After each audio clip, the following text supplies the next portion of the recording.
오늘도 우리가 일과 영성이라는 큰 주제로 우리가 말씀을 나누고 있습니다. 이 영성에 대한 오해가 굉장히 많아요. 그리고 특별히 영적인 삶은 그러면 어떤 삶이냐는 것이죠. 어떻게 사는 게 과연 영적인 삶이고 어떻게 사는 것이 영적이지 못한 삶입니까? 그런 영성에 대한 기준이 혼탁스럽기 때문에 우리는 자칫하면은 무엇이 영적인지를 모른 채 영성을 추구하다가 어이없는 덫에 많이 빠져들고 말아요. 우리가 영적인 삶을 살기 위해서 이곳을 떠나야 합니까? 거룩한 곳이 있다면은 그런 영적인 장소나 영적인 곳을 향해서 떠나가야 합니까? 아니면 우리가 영적인 삶은 예를 들어서 우리가 무슨 미래의 일을 알아맞힌다거나 풀리지 않는 문제를 기도로 푸는 사람이나 이런 것들을 영적인 삶이라고 생각을 하십니까?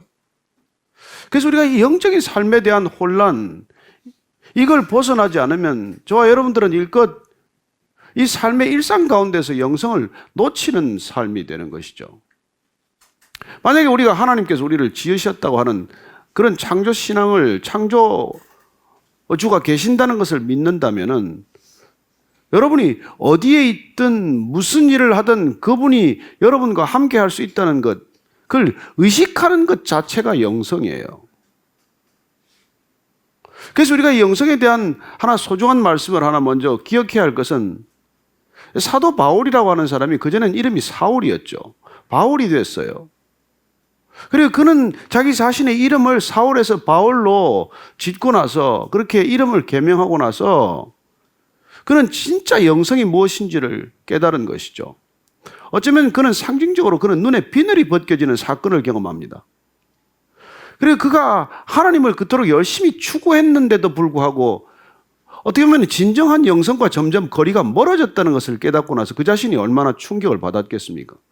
하나님을 위해서 내가 전심을 다하고 헌신했다고 생각하고 나 자신의 일생을 전부 드렸다라고 생각했는데 사실은 하나님이 받지도 않으셨거니와 오히려 하나님과는 점점 먼 길, 정반대의 길을 걷고 있었다는 것을 깨닫고 나서 그는 그 자신이 이렇게 로마서에서 얘기를 하고 있어요.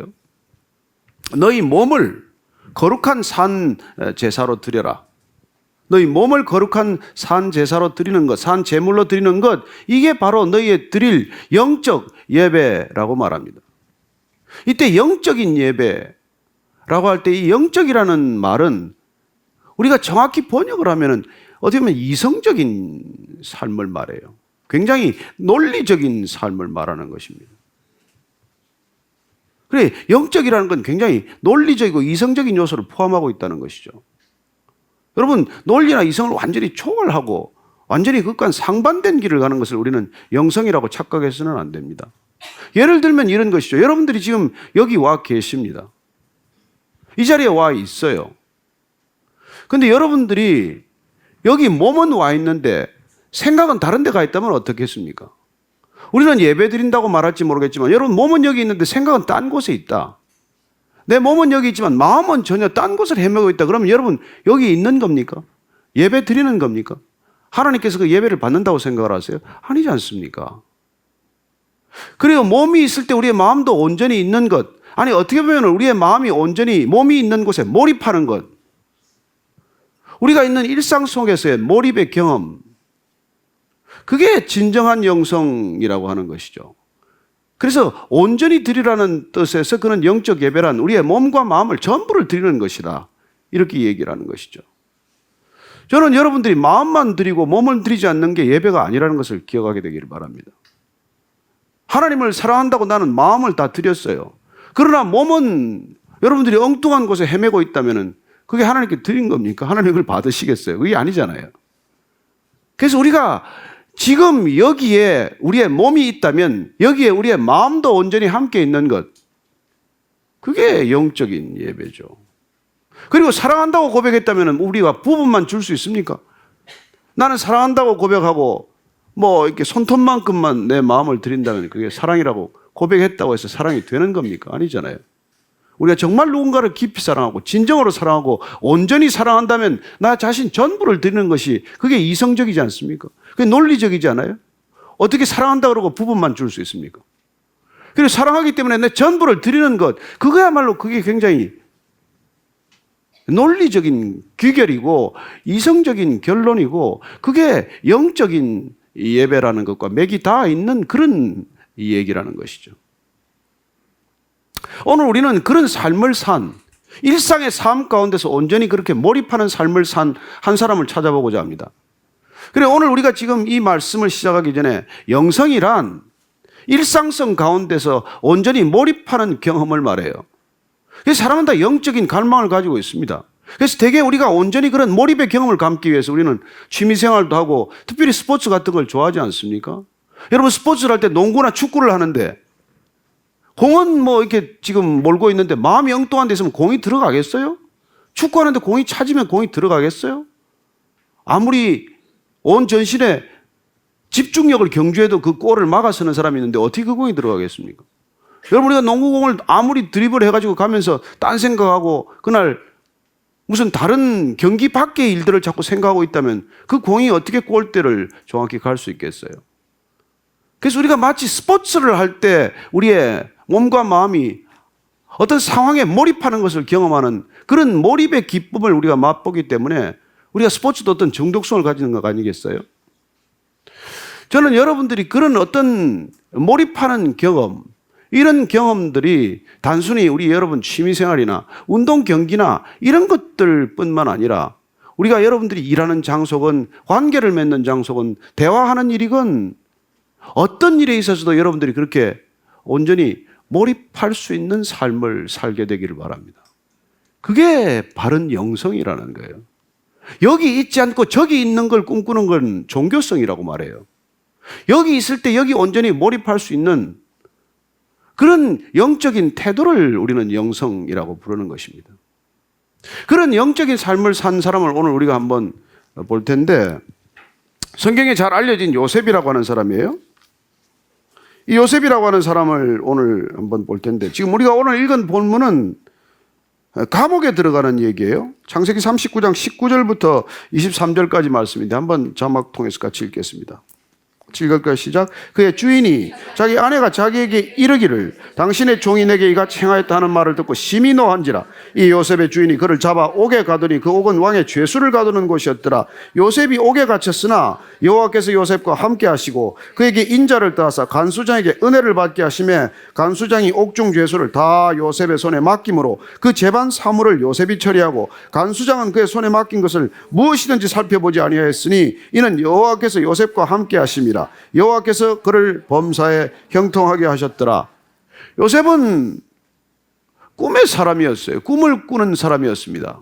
꿈 얘기했다가 그야말로 어려움을 겪기 시작합니다. 그는 아버지의 11번째 아들이에요.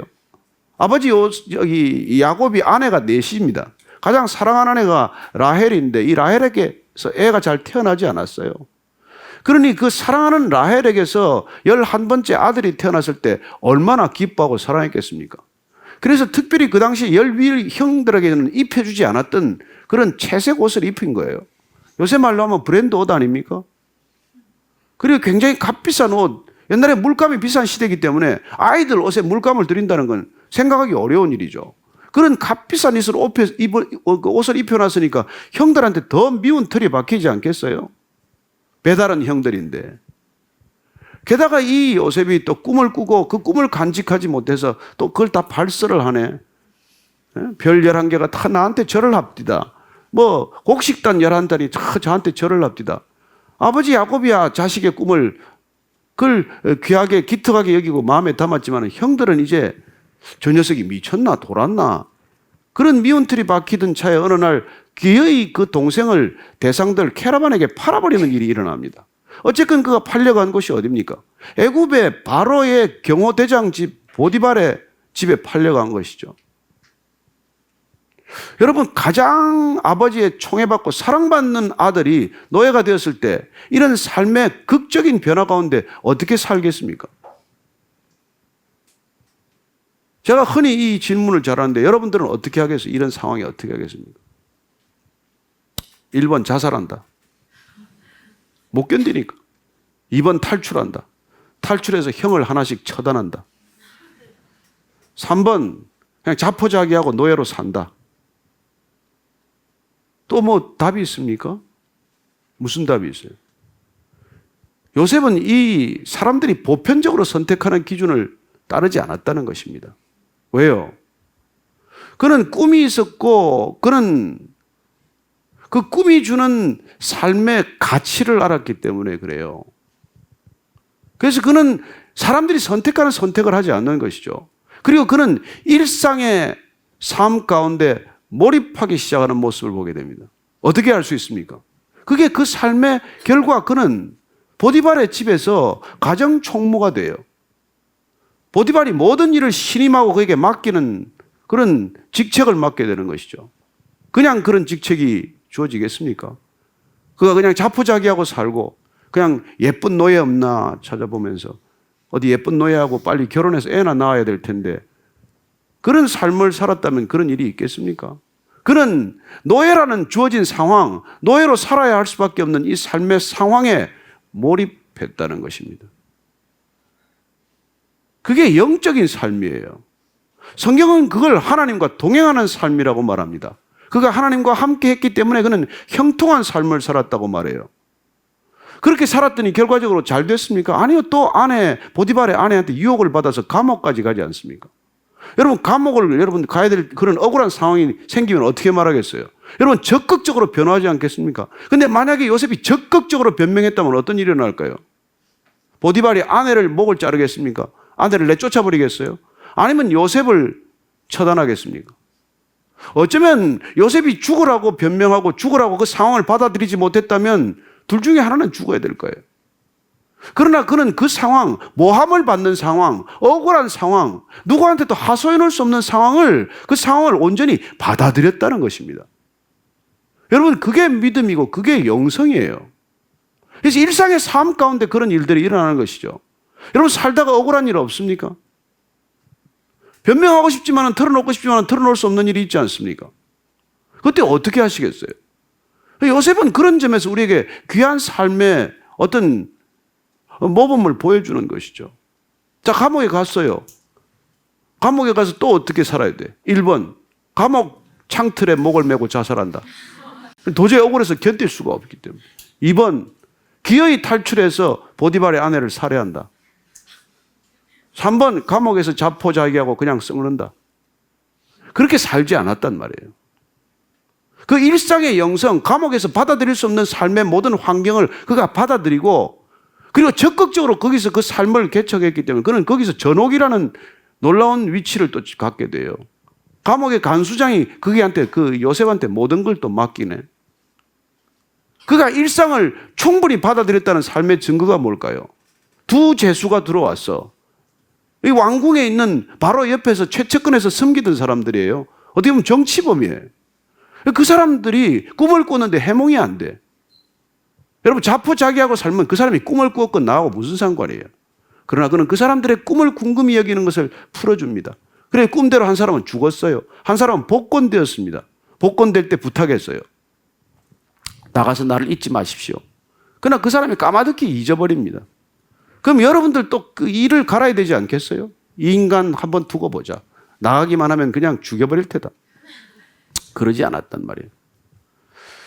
그는 그 모든 삶의 환경을 받아들임으로, 수용함으로, 인정함으로, 부당한 것도, 오해받는 것도, 그 일상 속에서 그는 함몰되지 않고 몰입한단 말이에요.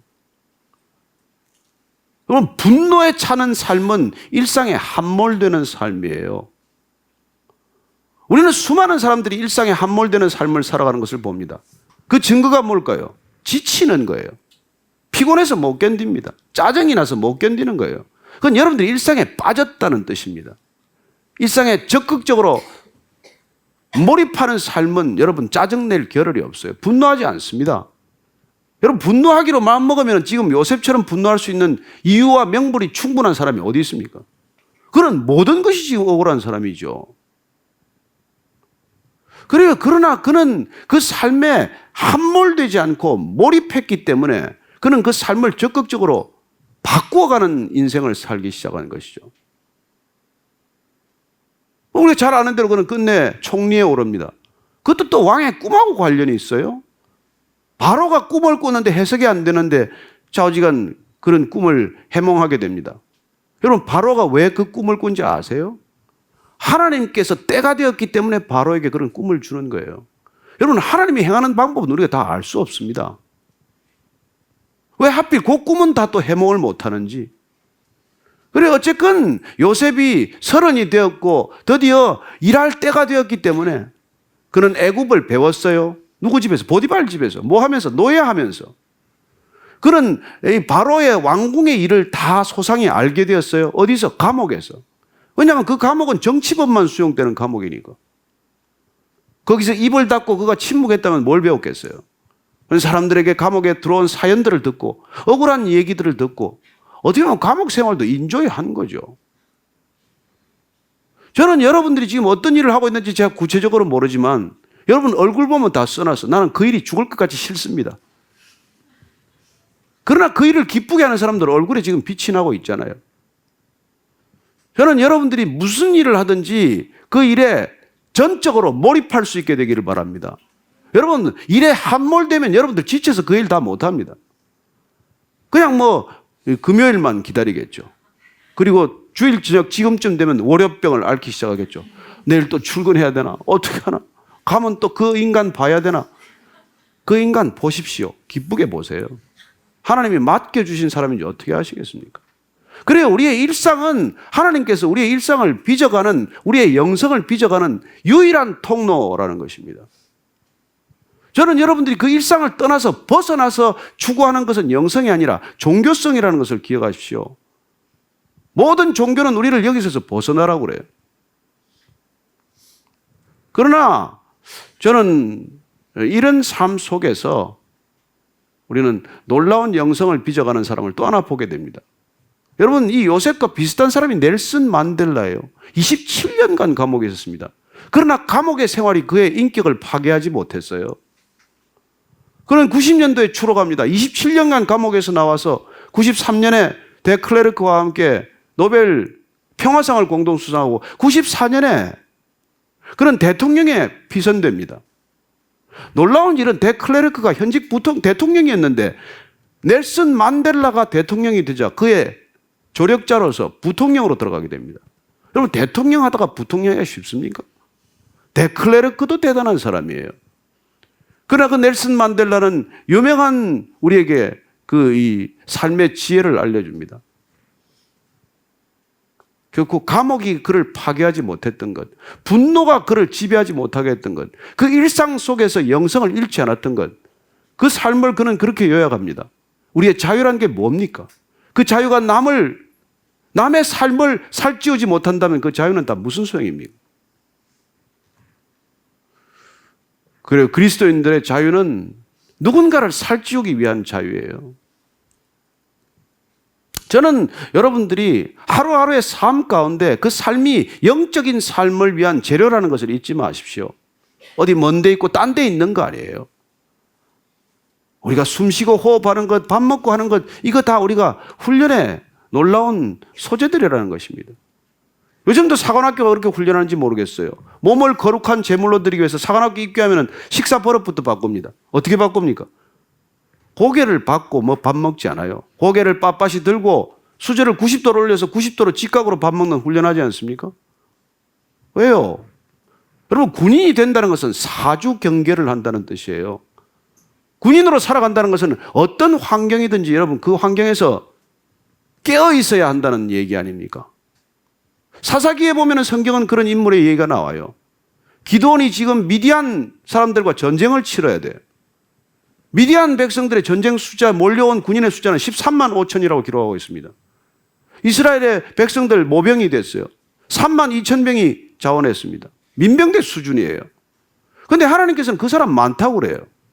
그래서 두려움이 있는 사람들 다 돌아가라 그랬더니 2만 2천 명 빠지고 10,000명 남았습니다.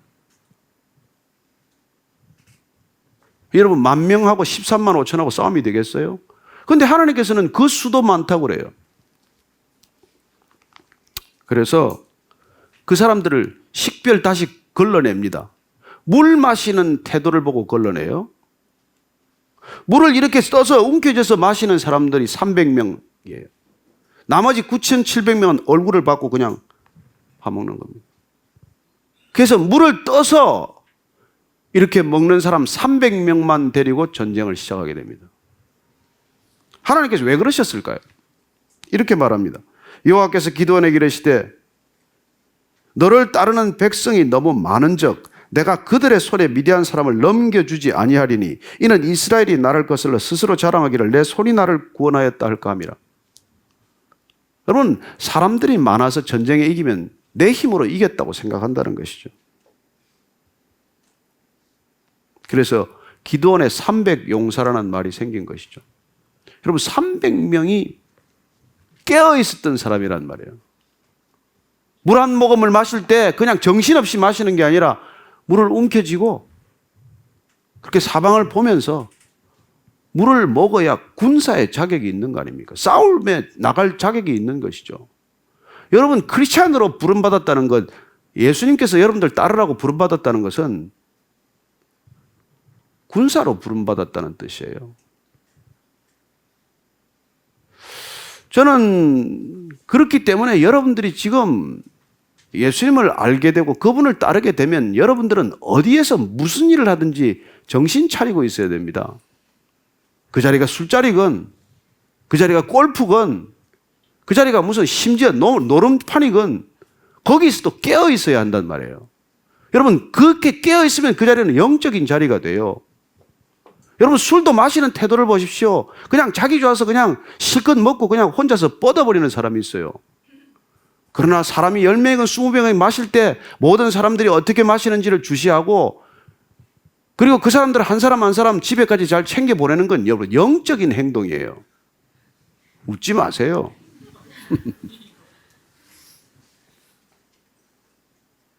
그냥 좋아서 혼자 먹고 그냥 같은 소리 되풀이하고 한 소리 또 하고 또 심지어 하다가 울고 또 뭐 남한테 시비 걸어서 판을 뒤집어 엎고 이건 자기밖에 모르는 사람 아닙니까? 그러나 사람들의 등을 두드려주고 건사하고 그리고 태워서 보내고 그리고 아무도 술값 안 낼 때 술값 조용히 내고 그런 건 영적인 행동이에요.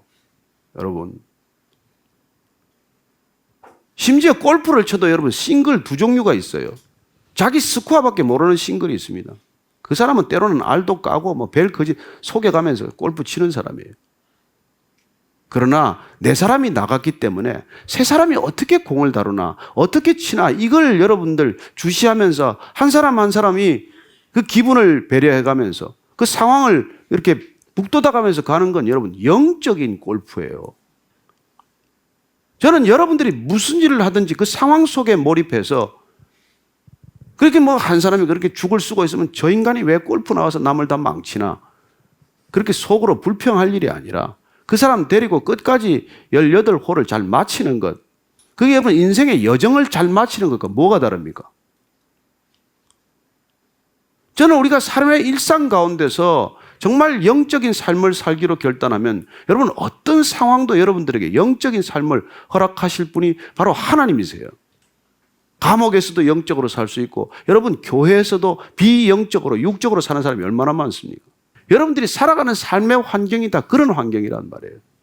다 속이고 속고 남의 것 빼앗고 뒤에서 험담하고 정말 여러분 세상은 전쟁터 아닙니까? 그런 전쟁터에서 어떻게 살아야 되겠어요? 그 전쟁터가 싫어서 여기 와서 살겠다는 게 그게 여러분 영적인 삶이라고 착각하지 마십시오. 거기 있다가 여기 오면 영적이고 거기 나가면 육적입니까? 그래 여기 있을 때 잠시 구별된 행동을 하다가 밖으로 나가면 그냥 예전처럼 돌아가는 사람을 가장 예수님께서 싫어하시는 사람들이에요. 그래서 여러분들은 이 예배 한 시간이 너무 중요한 시간이에요. 왜냐하면 여기에 몰입하는 삶의 경험을 가지고 여러분들이 어디를 가든 그곳에서 몰입하는 삶을 살도록 하는 것 그게 신앙이 주는 진정한 영성이라고 하는 것이죠. 여기서 한 시간은 그냥 있다가 나가면 전혀 딴판인 삶을 사는 사람 그게 얼마나 그런 사람이 많은지 몰라요. 전혀 이 교회라는 건물 안에서의 삶과 교회라는 건물 밖에서의 삶이 일관성도 없고 그리고 전혀 딴판인 삶을 살아가는 사람들이 너무나 많은 시대에 우리가 살고 있지 않습니까? 그게 뭐 그 투캅스에 나오는 박중원 씨 같은 사람 아니에요? 그러면 오 주여 뭐 하고 나서 나가서 또 뭐 빙땅하고 뭐. 저는 여러분들이 정말 이 직장을 섬긴다는 것, 일터에서 살아간다는 것, 아니 세상 한가운데서 살아간다는 것, 그렇게 그곳이 하나님께서 보내셨다는 믿음이 있으면, 하나님께서 그런 믿음을 여러분한테 주시면 그 자리가 일상의 영성을 훈련받는 자리라는 것을 기억하게 되시기를 바랍니다. 그렇게 일상의 영성을 가지고 살았던 삶의 클라이맥스, 그게 창세기 마지막 부분에 나오는 요셉의 고백이에요. 제가 읽어드릴게요. 창세기 50장 마지막 19절 이하를 보면 이렇게 되어 있습니다. 아버지 이제 야곱이 돌아가셨어요. 형들이 요셉을 팔았던 그 죄책감에서 어떻게 벗어나겠어요? 요셉은 그 문제를 가지고 결과적으로 문책하지 않았어요. 아버지가 살아계시니까 우리를 봐주겠지. 이제 아버지가 떠났으니 우리는 이제 죽었구나. 그렇게 두려워할 때 요셉이 이렇게 말합니다. 요셉이 그들에게 이르되 두려워하지 마소서. 내가 하나님을 대신하리이까. 당신들은 나를 해하려 하였으나 하나님은 그것을 선으로 바꾸사 오늘과 같이 많은 백성의 생명을 구원하게 하시려 하셨나니 당신들은 두려워하지 마소서. 내가 당신들과 당신들의 자녀를 기르리이다 하고 그들을 간곡한 말로 위로하였더라.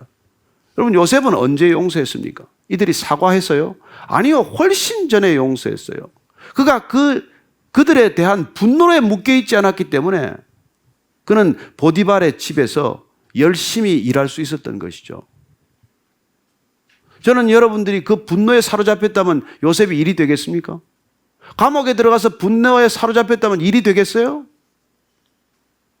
그래요. 그의 인생의 마지막의 고백은 내가 하나님을 대신하겠냐는 거예요. 왜 분노하십니까? 여러분들이 하나님 대신하고 있기 때문에 분노하고 있는 거예요. 왜 그 자리에 대해서 불만족하십니까? 하나님 대신하고 있기 때문에 그 자리가 불만족스러운 거예요. 저는 여러분들이 무슨 일을 하든지 그 일에 감사할 수 있게 되기를 바랍니다. 하나님을 대신하지 않으면 여러분 그 일들을 전적으로 수용하게 돼요. 그리고 전적으로 수용하면 여러분들 전적으로 몰입하는 인생을 사는 것이죠. 그래요. 일상에 몰입할 수 있는 삶, 그 진정한 영성을 성경은 가르쳐주고 있는 것입니다. 그래요. 요셉은 이스라엘의 12지파를 이루는 결정적인 기초가 되는 사람이 된 것이죠. 요셉 때문에 12지파가 유지가 됐어요. 그 중에 형 시므이 하나 불러가지고 처단하고, 그 다음에 유다는 좀 봐주고, 이렇게 몇 사람 정리했으면 8지파밖에 안 남잖아요. 그러나 그는 그 모든 것들을 용납했기 때문에 놀랍게도 이스라엘의 12지파가 되고 하나님 나라의 백성들로 이루어가는 모습을 보게 됩니다. 결론, 여러분이 어떤 삶의 일상이 주어져 있건 그 일상에 주어진 삶을 온전히 받아들임으로써 일상에 몰입하는 경험을 빼앗기지 않게 되기를 바랍니다. 그게 영적인 삶이에요. 교회 와서 기도한다고 영적인 삶인 줄 아세요? 아니에요. 그럴 수도 있죠. 그게 전부가 아니란 말이에요. 저는 여러분들이 가라오케를 불러도 영적인 노래가 될 수 있고 찬양을 불러도 여러분 육적인 찬양이 있을 수 있다는 것이죠. 하나님은 다 알고 계십니다. 제가 뭐 설교한다고 영적인 줄 아세요? 차라리 술집에 있을 때가 더 영적일 때도 있는 거고, 여기 있어도 그냥 내 안에 욕심과 탐욕으로 이글거린다면 여러분 가장 육적인 사람이 저예요. 착각하지 마십시오. 저는 여러분들이 정말 하나님을 진심으로 만나서 그 하나님과 어디에 있든지 함께 살아가는 진정한 영성의 사람들 되기를 축복합니다.